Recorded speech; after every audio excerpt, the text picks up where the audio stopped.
खूब पूजा पाठ करने के बाद भी घर में बरकत क्यों नहीं? आपने बहुत लोगों को यह कहते हुए सुना होगा कि मैं इतनी पूजा पाठ करता हूँ, लेकिन उसका कोई लाभ मुझे नहीं मिलता है। इस वीडियो में हम उसका कारण बताएंगे। असल में जाने अनजाने में कुछ लोग पूजा के दौरान कई तरह की गलतियां कर बैठते हैं, जिसकी वजह से उन्हें पूजा का फल नहीं मिल पाता है और पूजा अधूरी रह जाती है। ऐसे में अगर आप गलत विधियों और नियमों के साथ पूजा करते हैं तो इसका विपरीत प्रभाव भी पड़ सकता है। चलिए जानते हैं घर की मंदिर में पूजा करने का सही तरीका क्या है। लेकिन उससे पहले अगर आप भी चाहते हैं कि लक्ष्मी माता का आशीर्वाद आप पर बना रहे तो इस वीडियो को एक लाइक करें और चैनल को सब्सक्राइब कर ले और कमेंट बॉक्स में जय लक्ष्मी माता जरूर लिखें। नंबर 1, किसी भी देवी देवता या भगवान का पूजन करने से पहले स्नान किया जाता है। स्नान के पश्चात शांत मन से भगवान के सामने आसन पर बैठ जाता है। पूजा कभी भी खड़े होकर नहीं करना चाहिए और ना ही खाली फर्श पर बैठकर पूजा करनी चाहिए। कुछ लोग पूजा करते समय जमीन पर ही बैठ जाते हैं, क्योंकि बिल्कुल गलत है। जिस तरह से अपने भगवान को बैठने के लिए आसान दिया है, ठीक उसी प्रकार स्वयं भी आसान पर ही बैठे। शास्त्रों में कंबल और कुश के आसान को पूजा के लिए शुभ माना गया है। नंबर 2, भगवान के आगे कभी भी एक हाथ से प्रणाम नहीं करना चाहिए। इसके साथ ही पूजा के बाद घर के बड़ों का आशीर्वाद लेना चाहिए। कभी भी सोते हुए व्यक्ति के चरण को स्पर्श नहीं करना चाहिए। नंबर 3, इस बात का भी ध्यान रखें कि पूजा का स्थान घर के फर्श से थोड़ा ऊपर होना चाहिए, क्योंकि भगवान अतुल्य और श्रेष्ठ है, इसलिए आप अपनी बराबरी में उनकी पूजा न करें। पूजा के लिए भगवान को किसी भी चौकी में या फिर फर्श से ऊंचे स्थान पर स्थापित करें। इसके अलावा पूजा घर में देवी देवताओं की मूर्तियों को कभी भी दीवार से सटाकर नहीं रखना चाहिए। पूजन करते समय आपका मुंह उत्तर या फिर पूर्व की दिशा में ही होना चाहिए। घर या किसी भी मंदिर में पूजा संपन्न करने के बाद भगवान से अपनी भूल के लिए उनके समक्ष क्षमा याचना करना जरूरी होता है।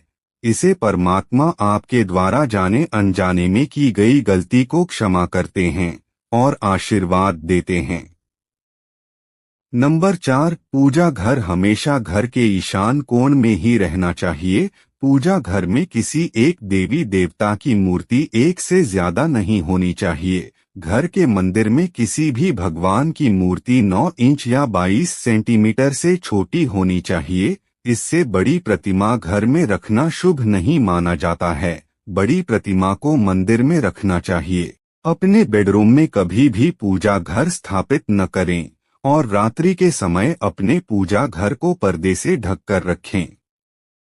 और पूजा घर में काम में आने वाली सभी चीज जैसे शंख, घंटी, प्रसाद के बर्तन, दीपक, शिवलिंग, जनेऊ और नंबर 5, पूजा करने के दौरान जप करने की मुद्रा सही होनी चाहिए। जप करते समय जीभ को नहीं हिलाना चाहिए। जप करते समय दाएं हाथ को कपड़े से ढककर जाप करना चाहिए। इससे आपके सभी मनोकामनाएं पूर्ण हो जाती है। नंबर 6, शाम के समय में तुलसी का पत्ता नहीं तोड़ना चाहिए। खासकर संक्रांति, द्वादशी, अमावस्या, पूर्णिमा और रविवार को तुलसी को छूना नहीं चाहिए। कभी भी दीपक से दीपक नहीं जलाना चाहिए। इसके अलावा यज्ञ, श्राद्ध में काले तिल का प्रयोग करना चाहिए। नंबर 7, शनिवार के दिन शनि ग्रह के दोष को दूर करने के लिए पीपल के पेड़ में जल चढ़ाना चाहिए। पीपल के पेड़ की 7 बार परिक्रमा करनी चाहिए। महिलाएं कुमड़ा, नारियल और मतीरा को न तोड़े, न ही चाकू से कांटे। भूलकर भी भोग के प्रसाद को लांघना नहीं चाहिए। नंबर 8, एकादशी, अमावस्या, पूर्णिमा और श्राद्ध के दिन दाढ़ी नहीं कटानी चाहिए। पूजा पाठ करने से पहले जनेऊ जरूर पहने। बिना जनेऊ पहने पूजा करने का कोई फल नहीं मिलता है। नंबर 9, कभी भी भोलेनाथ को कुंद, विष्णु को धतूरा, देवी जी को आक और सूर्य भगवान को तगर के फूल नहीं चढ़ाने चाहिए।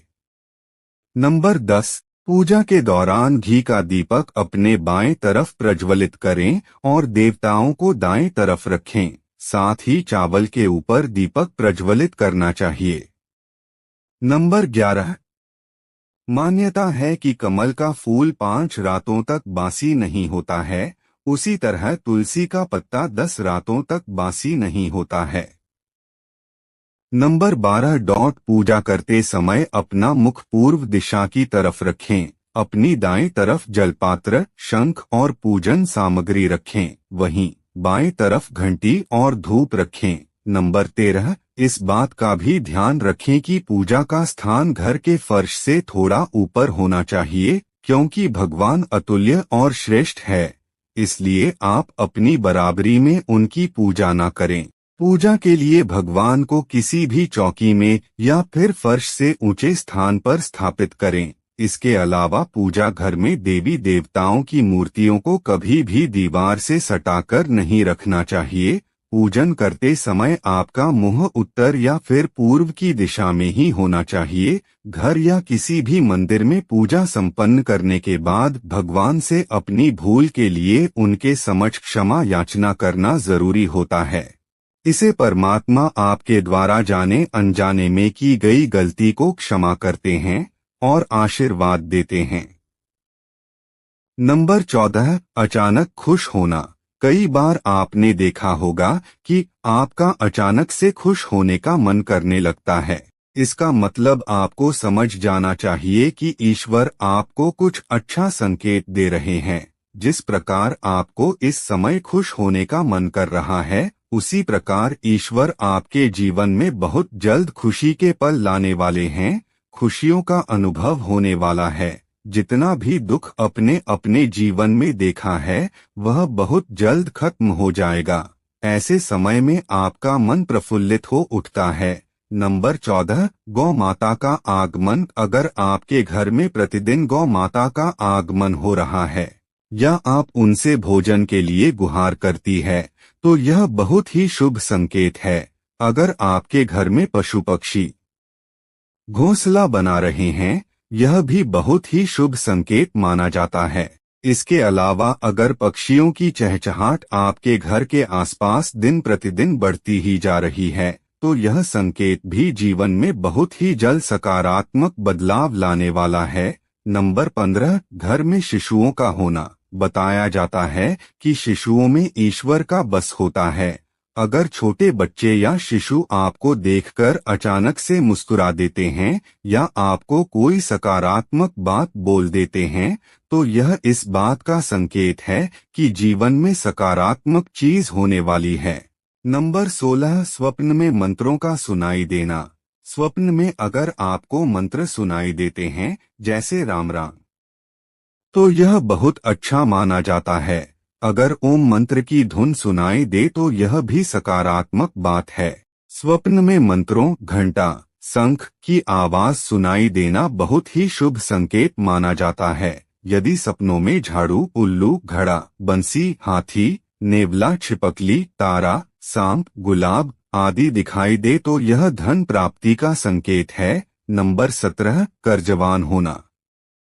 कई बार आपने देखा होगा कि आप कर्जवान हुए हो और अचानक से आपको कर्ज मुक्ति का मार्ग मिल गया हो, तो यह ईश्वर का सकारात्मक संकेत है।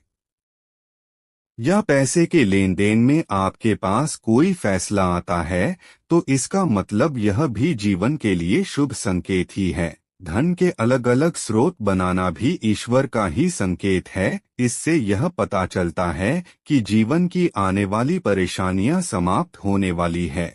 जीवन में धन का आगमन बहुत ही तेजी से होने वाला है। नंबर 18, शरीर के अंगों का फड़कना। पुरुषों में दया आंख फड़कना बहुत ही शुभ माना जाता है। चाहे वह दाईं आंख हो या दाएं हाथ हो, इससे यह संकेत प्राप्त होता है कि आपके बालों में वृद्धि होने वाली है। इसके विपरीत महिलाओं में अगर बायां आंख फड़कता है तो यह अच्छा संकेत है। यानी महिलाओं में बाएं अंक का फड़कना अच्छा संकेत बताया गया है और पुरुषों में दाएं अंक का फड़कना शुभ संकेत माना गया है। नंबर 19, शंख की आवाज सुनाई देना। यदि सुबह सुबह शंख की आवाज सुनाई दे तो इसे बहुत शुभ संकेत माना जाता है। सुबह के समय शंख की आवाज सुनाई देने का मतलब है कि आपका भाग्य खुलने वाला है। नंबर 20, झाड़ू देखना। झाड़ू को मां लक्ष्मी का प्रतीक माना जाता है। यदि आप किसी कार्य से बाहर जा रहे हो और रास्ते में कोई व्यक्ति झाड़ू लगाता हुआ दिख जाए तो समझ जाइए कि आप पर मां लक्ष्मी मेहरबान है और आपके घर की परेशानियां दूर होने वाली है। साथ ही आपको धन की प्राप्ति हो सकती है। नंबर 21, हाथ में खुजली होना। यदि किसी महिला के बाएं हाथ और पुरुष के दाहिने हाथ में अचानक खुजली शुरू हो जाती है तो इसे भी शुभ संकेत माना जाता है। इसका मतलब यह है कि आपको असीमित धन लाभ होने वाला है। नंबर 22, समूह में काली चींटियों का देखना। यदि अचानक से आपके घर के आंगन में दरवाजे पर या अन्य किसी जगह पर समूह में काली चींटियां दिखाई दे तो इसका स्पष्ट संकेत है कि मां लक्ष्मी की कृपा आप पर होने वाली है और आपका कोई रुका हुआ कार्य संपन्न होने वाला है। नंबर 23, जल से भरा हुआ पात्र देखना। यदि आप किसी जरूरी काम के लिए घर से बाहर जा रहे हो और किसी व्यक्ति के हाथ में जल से भरा हुआ पत्र दिख जाए तो यह भी अच्छा संकेत मिलता है। दोस्तों, वीडियो अच्छी लगी हो तो लाइक और सब्सक्राइब जरूर करें। कमेंट बॉक्स में जय लक्ष्मी माता जरूर लिखें। धन्यवाद।